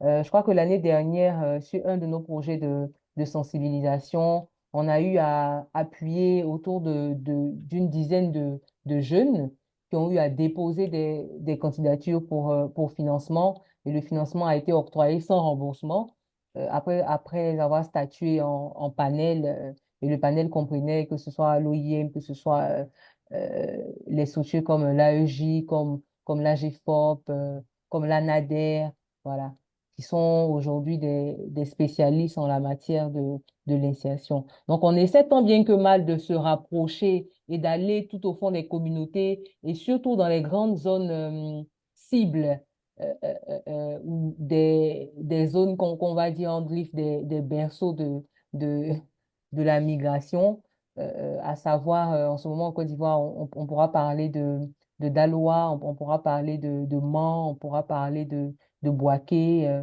et maintenant d'Abobo qui se rajoute, voilà, où l'information passe assez rapidement, surtout pour la migration irrégulière. Donc, on essaie de trouver voies et moyens pour pouvoir rapprocher à travers des flux institutionnels, des traductions en langue locale, parce que tout le monde ne parle pas le français. Donc, il faut quand même trouver les processus et les procédés pour se rapprocher au plus de la personne qui pourrait être potentiel migrant ou sur le chemin de la migration. Est-ce qu'il y a concrètement, en Côte d'Ivoire, par exemple, est-ce qu'il y a des profils que vous désignez aux jeunes? Je n'ai pas compris la question, Est-ce qu'il désolé. y a des profils de jeunes Ivoiriens qui ne sont pas allés de l'autre côté, qui n'ont pas pris le bateau, qui n'ont pas fait l'immigration irrégulière, que vous Mhm. présentez à ceux qui reviennent ou à ceux qui ont envie de partir pour les en dissuader? Oui, oui, on a des jeunes qu'on présente, mais en majorité, il faut dire qu'en fonction des localités de retour, on essaie tant bien que mal avec les structures préfectorales de trouver des jeunes de la région auxquels les personnes qui sont sensibilisées peuvent s'identifier. Très Donc, bien, généralement, ça se fait en région. Voilà. Maintenant, pour rajouter et pour donner plus d'aval à ça, on a eu même à travailler avec Joël, l'humoriste. Avec un autre humoriste dont j'oublie le nom, Zongo, aussi qui est humoriste, et certains influenceurs. Et en ce moment, on est en train de travailler sur la possibilité de pouvoir solliciter d'autres influenceurs pour ce type de campagne-là. Mais très bien. on reste ouvert à propositions, hein. Je veux dire, si les jeunes dans le panel ont des propositions de comment adresser les sensibilisations pour toucher un max de jeunes, on est ouvert, hein. Je pense que c'est un Très peu bien. ça. Ouais. En tout cas, il y a pas mal de propositions dans le chat. Je peux lire que Ursule propose de favoriser les Mhm. prises en charge pour la formation des jeunes à l'extérieur et à l'intérieur du pays, afin d'améliorer l'accès à la formation des jeunes pour leur qualification au milieu professionnel. Ces prises en charge doivent être réellement gratuites parce que certains agents dans les structures revendent ces bourses d'études. Bon, ça aussi, c'est un problème. Et puis, Philippe Ibrahim parle de l'aberration, c'est de faire plus de 10 ans à l'école et ne rien avoir comme compétences pratiques. Oui, André, c'est vrai que Oui.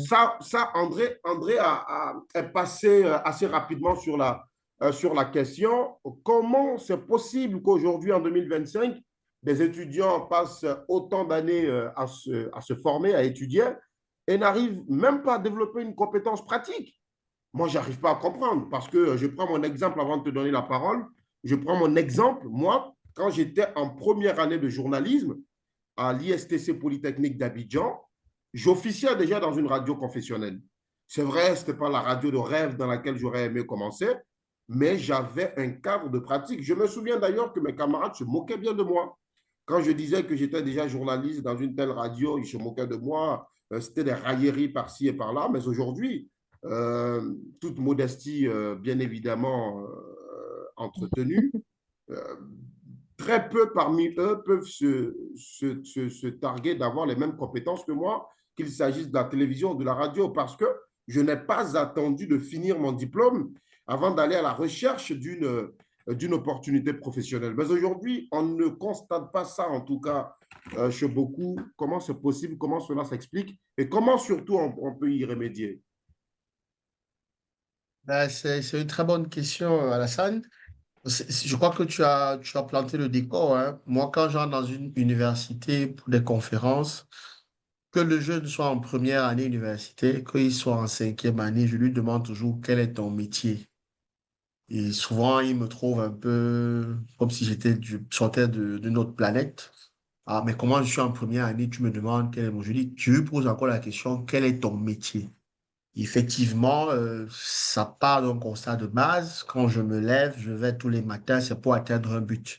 Je veux devenir journaliste, je veux devenir expert comptable, je veux devenir... Si je ne connais pas la fin, je ne connais pas où je vais, désolé, je ne veux pas atteindre, je vais atterrir vers une destination. C'est un peu comme si on prend un vol là, on arrive et le pilote nous dit, ben, vraiment, on va décoller là, mais je ne sais pas où, dans quel aéroport on va atterrir. Je suis sûr que tout le monde va descendre de l'avion.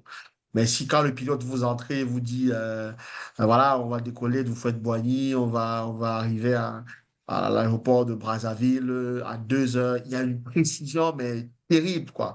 Donc, et c'est comme ça qu'on doit pouvoir construire un projet professionnel. Comment je me projette? Comment je vois la chose? Qu'est-ce que j'ai en point fort? Je fais de l'analyse soit de mon parcours pour pouvoir me projeter. Quel type d'homme je veux être? Quel genre de professionnel je veux être? Pour pouvoir, comme j'aime le dire, la question de l'employabilité ou de l'insertion professionnelle est une équation à plusieurs inconnus qu'on essaie de résoudre au fur et à mesure qu'on évolue dans sa carrière. Et ça pose l'autre problème de ceux qui forment. À aucun moment on a fait asseoir le jeune pour lui dire que quand on fait informatique industrielle, voilà ce qu'on a, voilà la correspondance sur le marché de l'emploi. Quand on apprend le jeune, il va valider les bases de données, il va faire du Java, il va valider la programmation, mais il n'a jamais fait un site Internet. Tu as des jeunes qui ont 17, 20 dans les matières, qui n'ont jamais travaillé dans un projet, qui n'ont jamais délivré un projet. L'entreprise va te donner un projet à réaliser. Donc, tu peux bien avoir eu 17 en base de données, tu peux bien avoir 14 en Mérise. Ce que je veux à la fin, c'est que tu mettes cette base de données dans un serveur et que tu as un client, que tu peux développer un site Internet, que tu peux l'appeler et puis passer différentes commandes. Donc, ça pose un problème à la fois pour l'université, pour le lieu de, j'aime pas trop le terme université parce qu'on se forme partout. Pour le centre de formation, quel type de professionnel je prépare pour les entreprises? Pour celui même qui se forme, quel type de talent je veux être? Quel genre de compétences je veux posséder? Si ces deux parties, à aucun moment, ne se sont posées ces questions, comment vous voulez que le jeune qui avance réponde aux problèmes des entreprises? Maintenant, le fait de s'être posé ces questions, de se dire qu'on est dans un programme fait que, en tout ou partie du programme, je dois pouvoir auditer si j'avance vers l'objectif que je me suis fixé et que l'entreprise et que l'école dans laquelle je me forme a, a, a- m'a vendu comme promesse de sortie. Parce que quand je vais à une école, je paye pour avoir des enseignements ou développer des compétences, l'école me vend un produit type de sortie que je dois être à la fin. Donc, je dois, en tout ou partie de ma formation, auditer si je suis en train vraiment d'avancer vers la promesse qui m'a été vendue. Combien de jeunes le font? Même pas celui qui a 5%. Donc, on est d'accord que beaucoup vont avancer comme ça, vont valider les UV sans pouvoir les adapter aux besoins, sans pouvoir les transformer leurs connaissances en compétences. Et après, derrière, avoir assez d'intelligence émotionnelle pour développer des soft skills autour, capable de les aider aussi à réussir leur insertion professionnelle. Donc, pour moi, c'est un tout et c'est résumé exactement dans ce que tu as dit dans ton propos. Est-ce que comment je fais pour avoir l'image? Alors, je dois être en mesure d'avoir l'image de la fin en commençant. Beaucoup de jeunes démarrent des carrières sans avoir l'image de la fin. Quel type de professeur je veux être? Je pense que si on arrive à répondre à ces questions, et à auditer quotidiennement la formation, la promesse de formation que l'université m'a vendue en démarrant, je dois clairement pouvoir savoir si j'avance vers les besoins des entreprises ou si je m'en éloigne et si mon insertion pourra être facilitée. Parce que vraiment, quand on arrive à répondre à ces questions aussi clairement que ça, là, on visualise où on est en train d'aller, si on est en train de se perdre et s'égarer. Bien. Merci beaucoup, merci infiniment André, merci beaucoup pour cette contribution, grande contribution d'ailleurs qui nous permet de comprendre aussi hein, comment on pourrait ruser, voilà, comment on pourrait se rendre utile à nous-mêmes voilà, pour faciliter une insertion professionnelle. Il y a Makadia Sibi qui dit que améliorer l'accès, oui, Mais je pense aussi qu'il y a trop de réalités dans nos pays qui font que la majorité des jeunes ne voient toujours pas d'avenir chez eux. Ben, on ne l'a toujours pas. Par contre, il y a la contribution aussi de Biram Salif Sidibé qui est assez intéressante. Mais avant, je vais lire toute la contribution de Makadia puisqu'on n'arrive pas à la voir. Elle dit améliorer l'accès, oui, mais je pense aussi qu'il y a trop de réalités dans nos pays qui font que la majorité des jeunes ne voient toujours pas d'avenir chez eux. À l'extérieur, c'est aussi difficile, mais il y a de meilleures opportunités qui peuvent permettre d'avoir le minimum. On est certes mieux chez soi, mais à la maison, on a l'impression que rien n'est véritablement mis en œuvre pour aider la jeunesse. Toutes les structures mises en place ayant pour la jeunesse sont en réalité motivées par tout sauf la volonté sincère d'aider à ça. À vrai dire, il faudra des institutions compétentes engagées de manière honnête avec des intérêts constructifs et non financiers. Il y a énormément de choses à passer au peigne fin pour espérer éradiquer le fléau de l'immigration, mais ce genre de panel, c'est déjà un bon début. Bonne continuation à vous. Merci beaucoup. Et c'est ce que Polaris Association a compris. Quoique nous ne sommes pas d'accord avec tout ce que Makadia dit, mais oui, ce panel est un début de réflexion, en tout cas, pour poser les jalons d'un avenir meilleur pour la jeunesse africaine à travers ces discussions qui sont beaucoup plus pertinentes. Voilà. Et puis, il y avait tout à l'heure la contribution de Biram Salif Sidibé qui dit que je pense que 13 ans entre le primaire et le secondaire, ça ne sert pas vraiment. Instaurer dès la base, après le primaire, une adaptation directe à l'un des métiers les plus recherchés sur le marché de l'emploi, de sorte à ce qu'après le bac ou le BT, l'apprenant soit un temps soit peu utile pour le travail qui lui est demandé. C'est vrai aussi, hein, André, que beaucoup de personnes reprochent au système éducatif africain d'être en inadéquation avec les réalités du marché de l'emploi parce que il y a trop d'écart déjà entre le primaire et le secondaire. Est-ce que c'est justifié ça?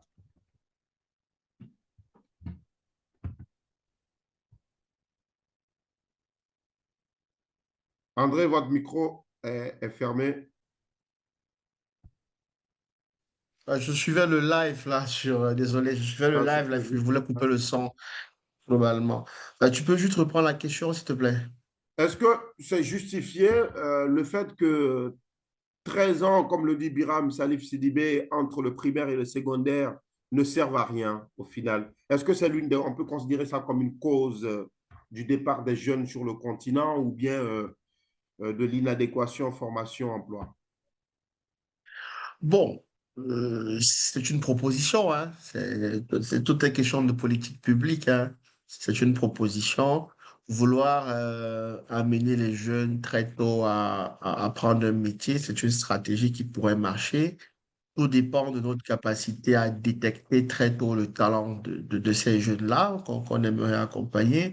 La problématique de l'orientation, pour moi, elle n'est pas complexe. C'est juste que, est-ce que pendant ces 13 ans qui correspondent très souvent au cycle maternel, prématernel, maternel et primaire, on est en mesure de pouvoir déceler le potentiel du jeune, pouvoir l'orienter vers l'univers du possible par rapport à ce qu'il y a autour de lui. Pour moi, c'est ça la question. Si on arrive à avoir des outils ou bien un accompagnement assez spécialisé, quand on prend encore les effectifs pléthoriques aussi, parce que le problème de nos universités, de nos studios de formation, même dans le primaire, parfois, c'est des masses. Vous entrez dans une école primaire, CP, cours élémentaire, vous trouvez parfois 50, 60 enfants dans une classe. Voilà, c'est pas évident. Donc, tout est question d'approche. Mais des solutions peuvent commencer à être envisagées. Donc, par exemple, de commencer à faire des immersions métiers, voilà, pour des écoles spécialisées, commencer à mettre l'enfant faire des visites d'entreprise pour voir comment l'enfant réagit par rapport à ça. Et après, derrière, si c'est bien animé, et qu'on ait un outil de collecte de données. Parce que le problème aussi en Afrique, on fait beaucoup de choses qu'on ne quantifie pas souvent, donc on ne sait pas ce qui marche, ce qui ne marche pas. Quand on a un bon outil d'analyse de données qui nous permet de pouvoir traiter les informations qui reviennent et de pouvoir, voilà, à la fin de la journée, mettre en place des politiques publiques efficaces qui vont permettre de déceler tôt le potentiel de l'enfant. Alors, pour moi, à cet âge-là, si je prends une référence qui est le PASEC, Le PASSEC, qui est un outil développé par la, voilà, Confémen, voilà, qui est un outil d'analyse des systèmes éducatifs. On parle de trois compétences clés, savoir lire, savoir écrire et savoir compter. Donc, dans le cycle primaire, très souvent, c'est ce qu'on valide comme compétence. On estime qu'un enfant qui sait lire, qui sait écrire, qui sait compter, peut tout absorber pour lui-même aller à la conquête du monde. Voilà, c'est ce qu'on cherche à développer chez l'enfant dans ce cycle-là. Je trouve que ça a sa place. Commencer la discussion au niveau secondaire, oui, le débat commence à être intéressant. Pour le primaire, ce socle-là est important. Ce qui amène aussi à poser une question fondamentale, la qualité de l'expertise de ceux qui forment nos enfants. Que l'étude du passé aussi a révélé que beaucoup d'enseignants ou ceux qui encadrent, eux-mêmes avaient des lacunes. Donc, alors, deux choses. Comment on fait pour redonner l'engagement à la fonction d'enseignement dans nos États? Parce que beaucoup y vont parce qu'ils cherchent le matricule, entre guillemets, la sécurité de l'emploi, le salaire tous les mois. Cet enseignant qui était un héros, qui travaillait avec passion, aujourd'hui, dans beaucoup de nos États, c'est plus un métier qui est très valorisé. Donc, tu demandes à des jeunes, qu'est-ce que tu veux faire? Je suis pas sûr que 2% te diront qu'ils veulent être enseignants. Donc, qu'est-ce que nos États font pour redonner au rôle d'enseignant à la place qui est la sienne? Parce que, in fine, c'est eux qui portent notre capital humain, que ce soit dès le bas âge. Donc, quelle est la qualité de formation? Quel est le niveau d'engagement de ceux qui forment pour pouvoir déceler cette compétence? Puisqu'on parle des 13 premières années, pour moi, le socle principal, qui est savoir lire, compter et calculer. Parce qu'ils arrivent vraiment à déceler déjà ce potentiel-là. Maintenant, après, il y a des stratégies qu'on peut mettre en place pour pouvoir accompagner les jeunes à des immersions professionnelles pour en découler sur un métier spécifique. Très bien. Merci beaucoup. On a pratiquement fait le tour de la question. On va maintenant aborder la question de la réinsertion donc, des migrants, des jeunes migrants qui reviennent sur le continent. C'est vrai qu'il y a des initiatives qui sont prises ça et là en Afrique. Stella, comment est-ce que concrètement les migrants qui reviennent sont réinsérés?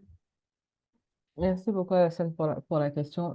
Il faut dire que déjà, dans la mesure du possible, on essaie quand même de donner des conseils pré-départ afin de mieux préparer le processus de réinsertion. Donc déjà en amont de leur arrivée dans les différents pays de retour, si on prend ici le cas de la Côte d'Ivoire, donc si on prend un exemple, si on dit que le migrant vient de l'Algérie, donc on essaie tant bien que mal de pouvoir déjà le préparer au contexte de la Côte d'Ivoire. Et une fois que les migrants sont arrivés en Côte d'Ivoire, ils ont une première rencontre avec le personnel de l'OIM, accompagné toujours de certaines structures étatiques comme la DST, comme l'AEJ, comme l'AGFOP et aussi comme le Comité national de lutte contre la traite des personnes, voilà, pour essayer de déceler et de voir les personnes qui ont été victimes de traite, voilà, et de trafic illicite. On a aussi l'OSN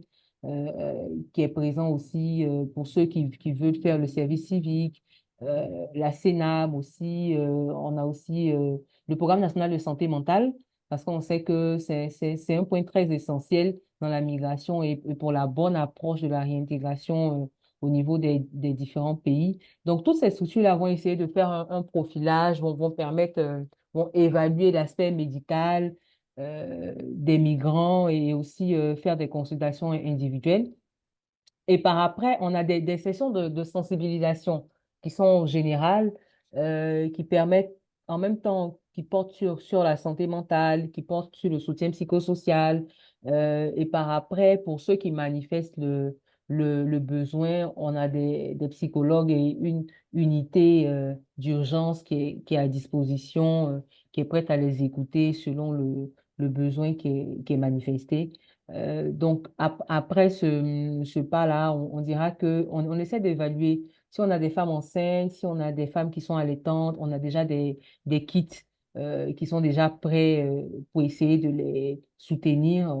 Et par après, dès cette première journée, les migrants reçoivent déjà un premier accompagnement financier parce qu'on sait qu'ils sont partis démunis et pour la plupart de ceux qui reviennent, ils n'ont pas vraiment de moyens financiers. Donc, on a ce premier accompagnement-là qui se fait et par la suite, on leur demande de patienter pour pouvoir les insérer dans des programmes de formation. Pour ceux qui manifestent le désir de pouvoir se faire former ou bien d'être entrepreneur, on essaie avec l'AEJ qui a un hub de, de, de formation qui essaie de former ces jeunes-là sur une période. Et à l'issue de la formation comporte l'entrepreneuriat et tout. Et à l'issue de cette formation-là, on leur permet de passer devant un panel qui va décider de si le projet qu'ils ont manifesté et après tout, l'acquisition des compétences qu'ils ont eues durant cette semaine-là en gestion de projet, en gestion de capital, en gestion de finances, en comment gérer à l'entrepreneuriat, ils présentent devant un panel leurs propositions ou bien leurs volontés ou bien leurs projets. Et ce panel-là, qui est constitué toujours des socio-étatiques, essaie d'évaluer la faisabilité avec tous les experts qui seront dans ce panel-là.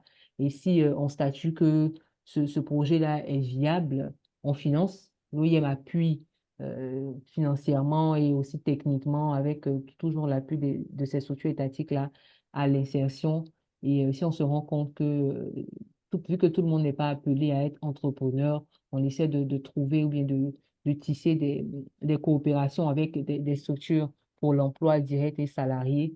Voilà. Donc, en gros, c'est un peu ça l'accompagnement qui se fait Très bien. au niveau Merci des beaucoup migrants de retour. Stella. Je vais remercier aussi, euh, je vais remercier aussi André. Je vois plus André. André nous a quittés. Je remercie aussi André. Merci beaucoup Stella. Alors, juste informer la vingtaine de participants dans le chat que Louise vient donc de mettre le lien pour évaluer ce webinaire. Vous aurez donc l'opportunité de donner vos avis. C'était de passionnants moments de discussion. Et Stella, si vous aviez un mot de la fin sur la question cruciale de l'immigration clandestine des jeunes Africains, la thématique ce soir, je rappelle que c'était pourquoi 3 jeunes Africains sur 5 veulent-ils quitter le continent? Un choix spontané, une envie mûrie ou une obligation subie? Quel serait votre mot de la fin? Merci Alassane. Je pense que mon mot de la fin se résume en deux, trois phrases, hein. Je veux dire, pour nous et pour l'OIM Côte d'Ivoire, la migration ne doit pas être une fuite, mais plutôt un choix qui a été mûrement réfléchi et pris. Et pour cela, il faut quand même créer des conditions pour l'espoir dans les différents pays de départ et aussi signifier que l'OIM est engagé aux côtés des jeunes, aux côtés des communautés, aux côtés des autorités pour construire tous ensemble des alternatives qui se veulent crédibles à la migration irrégulière et ce sera tout pour ce soir et mon point de ce soir. Merci infiniment. Alors, André, nous sommes au terme de la discussion. Quel est votre mot de la fin sur cette problématique? Bon, mon mot de la fin, c'est que chaque jeune Africain doit pouvoir reprendre confiance en lui. Je trouve que c'est fondamental. Nous venons tous au monde avec un talent naturel, euh, une offre spéciale. Notre vie sur Terre va pouvoir nous amener à découvrir quelle est la meilleure manière dont on peut être au service de notre société, de notre communauté, comment on peut mettre ces talents-là en contribution. Et vraiment, il faut déjà, parce que ça aussi c'est important, beaucoup de gens sont partis aussi parce qu'ils se sont sentis rejetés, c'est-à-dire qu'on leur a pas permis de faire ce qu'ils voulaient faire. Moi, je Ouais, connais beaucoup de parents qui ont voulu se réincarner à travers les enfants en imposant des carrières ou bien des parcours qui n'étaient pas forcément en adéquation avec ce que eux ils voulaient faire de leur vie. Donc ça aussi, c'est le discours ici, s'il y a des parents qui nous écoutent, d'être assez ouverts. Si ton enfant vient te dire il veut faire de l'art, il veut faire du dessin, et que réellement il a un potentiel dans le domaine, il faut l'accompagner à devenir, je sais pas, le futur Picasso, ou bien le futur Van Gogh, quoi. Globalement, est-ce qu'aujourd'hui, on est ouvert à accompagner nos enfants à développer réellement leur potentiel? Là, c'est une vraie question, parce que beaucoup sont sentis incompris, sont partis. Alors, ils partent parce que ils se sentent plus utiles ici. Donc, on a un gros travail de réarmement moral, parce que quand on a plus le mindset qu'il faut, voilà, on perd espoir, on perd courage. On ne sait plus sur quoi compter, on a envie de partir, on part parce qu'on croit que c'est mieux ailleurs, alors que l'or est chez nous. Donc, on doit être là pour pouvoir transformer notre or ici, mais voilà, si les autres font les choses et nous, on ne peut pas jouer notre partition, on se sent inutile. Donc, il y a un gros travail à faire pour pouvoir réarmer les Africains, qu'ils peuvent le faire, qu'ils ont le potentiel de le faire, qu'ils peuvent se former pour le faire. Aujourd'hui, vraiment, on n'a pas d'excuses à des plateformes de MOOC, hein. Je pourrais mettre quelques liens. Les MOOC, c'est des plateformes où on peut se former en ligne. Vous avez Coursera, vous avez Udemy, vous avez EDX, vous avez LinkedIn Learning, où vous pouvez apprendre.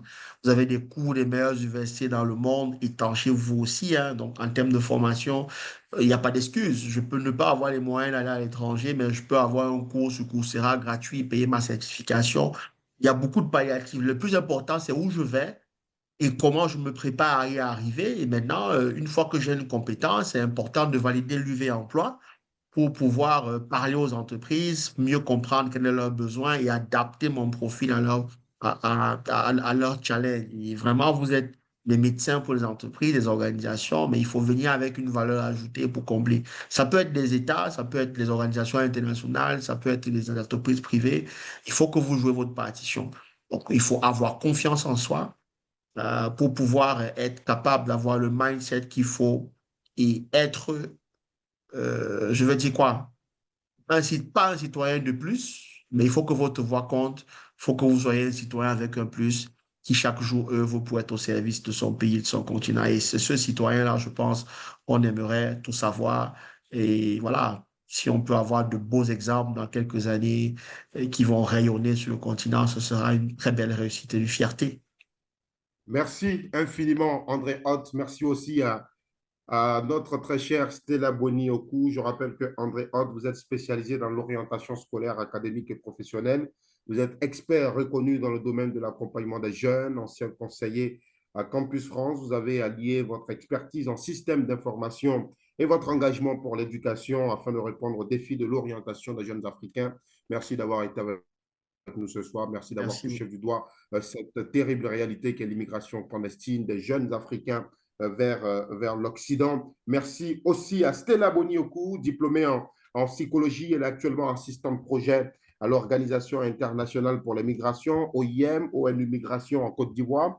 Elle est aussi une personne qui œuvre à la mise en œuvre de projets de protection et de réintégration des migrants de retour à travers un accompagnement psychosocial, le renforcement de leur résilience, ainsi que des campagnes de sensibilisation sur les dangers de la migration irrégulière et des alternatives locales. Merci infiniment, Stella Bonioku. Merci pour vos différentes interventions qui étaient très pertinentes. Avant de refermer les portes de ce webinaire, nous allons passer la parole au directeur pays de Polaris Association qui a créé donc le cadre de discussion depuis plusieurs mois maintenant. On discute une fois tous les mois en ligne dans le cadre de ces webinaires appelés donc Night Show pour toucher du doigt certaines réalités que vivent les jeunes Africains. Et donc, nos experts, merci à tous nos Merci participants. On est beaucoup. monté jusqu'à la trentaine de connectés ce soir. Là, nous sommes 21. Je voudrais dire merci infiniment à tous les participants. Et puis, on se dit à très bientôt pour une autre session de Night Show. Bonne soirée. Merci. Au revoir à tout le monde. Merci. Bye bye. Au revoir tout le monde.